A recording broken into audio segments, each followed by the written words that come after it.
Do you think you know everything about Annette Funicello? Think again. Today, she will reveal the 5 stars she could never stand in this industry.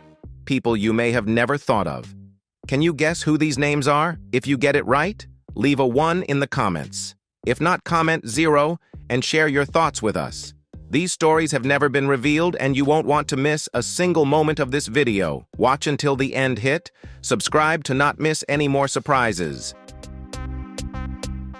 Annette Funicello, the perfect American girl of the 1950s, was born on October 22, 1942, in Utica, New York.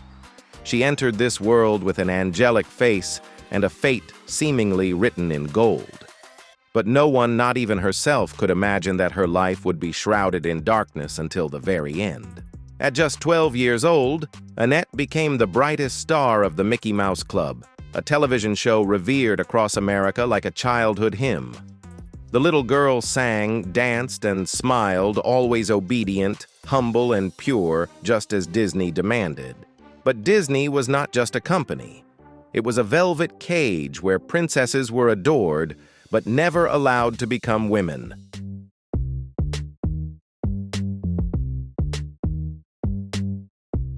Annette was forced to wear long-sleeved shirts at the beach and prohibited from filming kissing scenes even though her co-star was her real-life boyfriend. Walt Disney declared to the press, "Annette is the symbol of purity and I will not let anyone ruin that, not even her." Many years later, she revealed that every time she wanted to change her hairstyle, she had to get permission from 3 people, her manager, the studio, and Mr. Disney. But that was just the first layer of her tragedy. Behind that radiant smile were harsh limits, suffocating control over her youth, and a prediction that freedom for Annette would always be a luxury.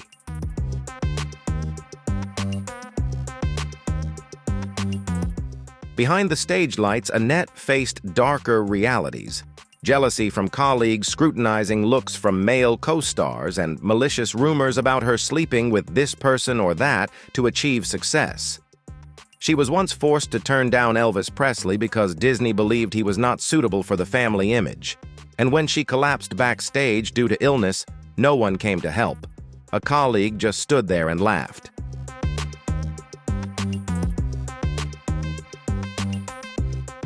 In the late 1980s, Annette was diagnosed with multiple sclerosis, a neurological disease that gradually paralyzed her body. Her arms could no longer lift a glass of water, and her voice became shaky.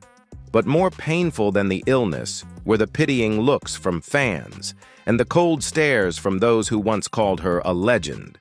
She was labeled past her prime, Disney's outdated darling, and some even told her she should die to preserve her image.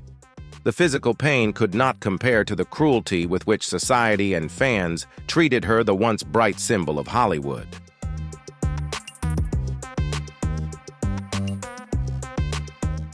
And before she passed away, Annette did what she had never dared to do in over 70 years of life. She wrote down 5 names that had caused her suffering, broken her spirit, and would never be forgiven. 5 names with no explanation, no justification, but each name was a storm that stripped away Hollywood's beautiful facade. A lover who never truly loved her, a female colleague who smiled but stabbed her in the back, a co-star who turned her into a smiling doll.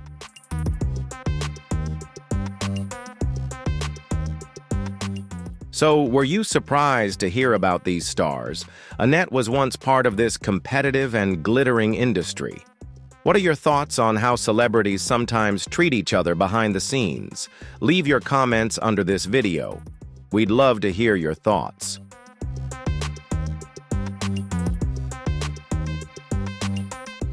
One of those names was Walt Disney, the most deceitful man in her life. She didn't write his name in her final notebook. She simply wrote 3 words in black ink and all caps, the magic man.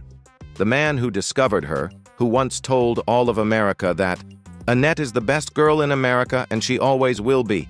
But no one knew that he was the one who turned her into a puppet under the spotlight. Walt Disney didn't yell or insult.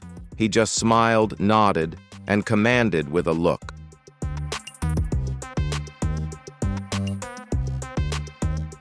She once recalled, "He didn't have to say anything, just a frown, and I knew what I'd done wrong. I used to think it was a father's love until I realized he didn't love me. He loved my image, the version of me he created." Annette wasn't allowed to love, wasn't allowed to grow up, wasn't allowed to mature. Every time she wanted to break free from the princess image, try out for a villain role, or wear a backless dress, the answer was always no. She wasn't allowed to date publicly, and when rumors surfaced about her, and Paul Anka, Disney's legal team, immediately sent warning letters to the press threatening lawsuits for damaging the image of a teen star. He turned me into an illusion, a plastic princess who couldn't cry, couldn't be angry, couldn't speak the truth.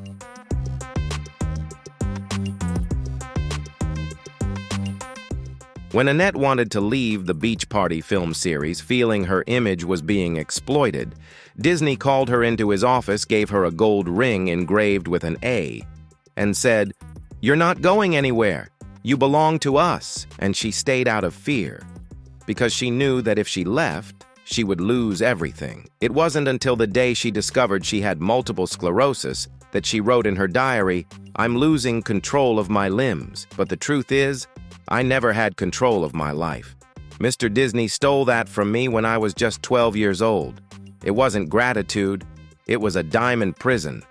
And she hated him, not because he was cruel, but because he was so brilliant at making everyone believe he was an angel. To Annette Funicello, Walt Disney wasn't a creator of magic. He was the cruelest sorcerer Hollywood had ever known, and that was just the first name on the list.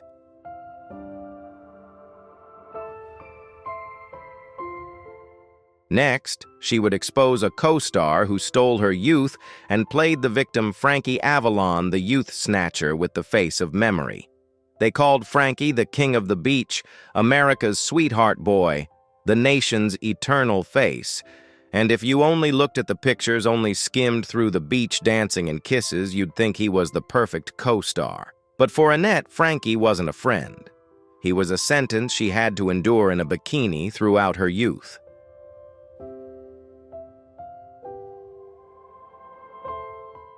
When Annette was invited to join the Beach Party series, she thought it was an opportunity to escape her Disney princess image, to grow up and discover herself. Instead, she quickly realized she wasn't an actress, but a prop and accessory for him to shine. Frankie controlled everything from camera angles to Annette's costumes. One time, she wanted to wear a two-piece bikini like the other actresses, and the director agreed. But the next day, Frankie walked into her dressing room and threw the bikini in the trash. "You're Annette, not Jane Mansfield. You have to wear this," he said, handing her a wetsuit that covered her from neck to knees.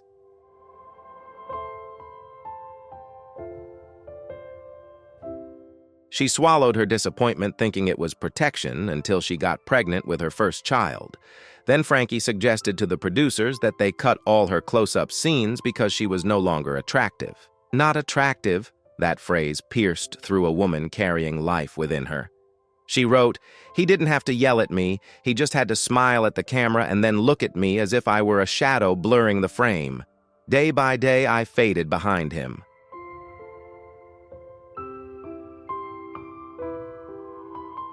In a 1983 talk show, Frankie once said, "I loved Annette like a sister." Annette read that and laughed bitterly, because if he was her brother, he was the kind of brother who chained her entire life to the stage just so he could always be at the center of the picture. No apologies, not a single line of regret. And that's why she hated Frankie more than even her open enemies, because he pretended to be a friend while silently, softly squeezing the life out of her. Frankie Avalon, the icon of American youth, but for Annette, he was the face associated with silence, oppression, and loss, something she never got back, even when her life ended.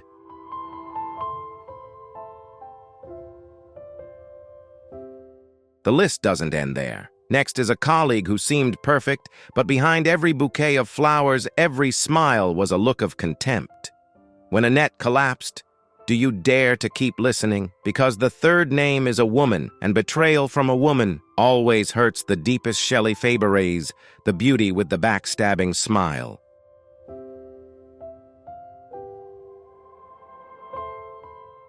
If Frankie Avalon controlled everything on set, then Shelley Fabares was the one who made Annette feel the smallest, even when the cameras weren't rolling. Audiences loved them two Disney princesses, two beach sweethearts dancing and laughing together, but behind the lens, Shelley was the cold wind seeping through every crack in Annette's confidence. She once wrote, "She never yelled, never blamed. She just always stood close to the director, whispered to the production assistant at just the right moment, and appeared every time I stumbled."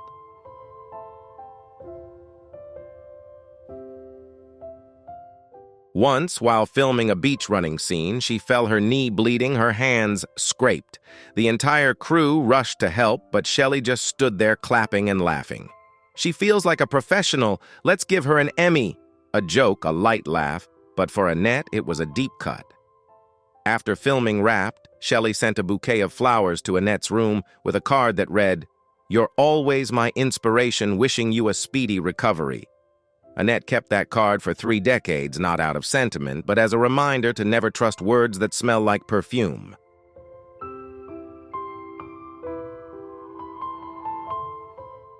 Then there was the story the press never knew Annette was almost cast in a major television series, a role that would have marked her first real step away from her Disney image. But at the last minute, the producer called and said, "We're going with Shelley. She's sharper and more mature." That was the night Annette smashed a mirror in her dressing room.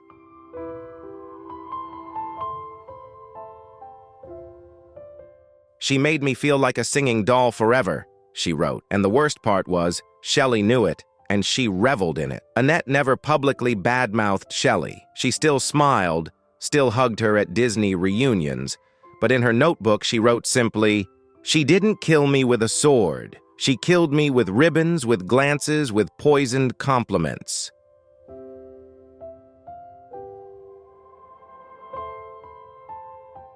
Shelley Fabares, an icon of feminine grace on American television. But to Annette, she was the friend who laughed when she bled, the colleague who applauded when she was replaced.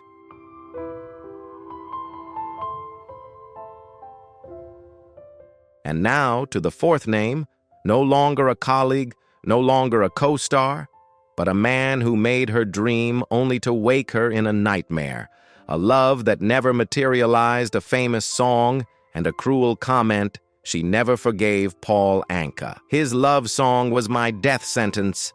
Annette never called Paul Anka her lover, not in her diaries, not in interviews, never, but she also didn't deny what happened between them the nights backstage, the whispers on small stages, the furtive glances not meant for the public, and that made it all the more painful, more real, more bitter.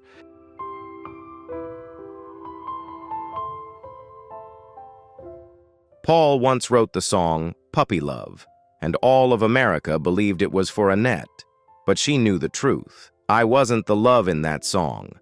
I was just the name that helped it sell 1 million copies. She used to think Paul understood her. He was different from her co-stars, charming, talented, with sweet words.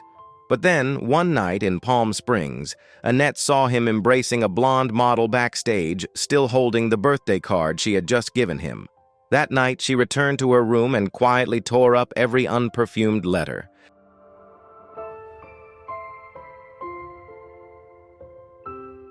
No one knew, but later she wrote, "I loved a song, not a man. I loved Paul's image, but Paul only loved himself." Years later, in a 1971 interview, Paul Anka was asked, "Did you really love Annette Funicello?" He laughed, partly genuine, partly mocking, "She's the type of girl everyone wants to marry, but no one dates." That statement spread through Hollywood like wildfire, and for Annette, it wasn't just an insult, but a knife that cut away every piece of value she thought she had. "He turned me into a sweet girl, but not attractive enough to hold hands with in public. I was a byproduct of a melody, a memory he used to sell records." Paul Anka never apologized, because in the world of male stars, women are just artistic material, not protagonists. Paul Anka, the romantic boy of the 60s, but for Annette, he was the first to teach her that loving the wrong person isn't just a one-time pain, but a lifelong ache.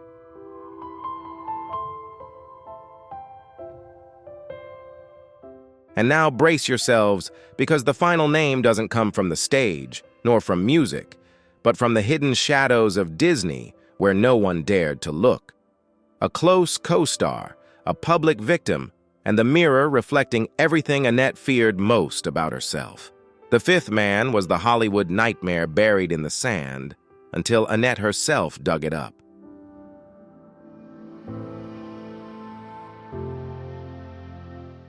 Tommy Kirk, the mirror I dared not look into. Tommy Kirk, Annette's beloved co-star in classic Disney films like The Shaggy Dog and Swiss Family Robinson. He was once the studio's golden boy, a pure, sweet icon straight out of a fairy tale.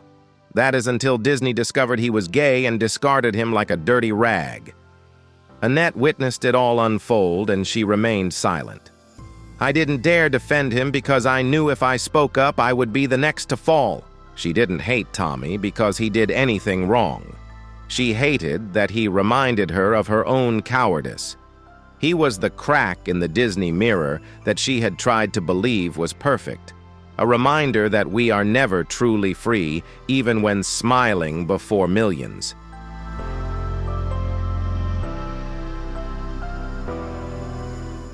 Five names, five wounds, no apologies, no healing. Annette Funicello, America's perfect girl, passed away with a smile on her face and 5 unhealed cuts buried deep in her heart. Do you still believe in Hollywood, or have you just realized that the brightest lights often hide the darkest shadows?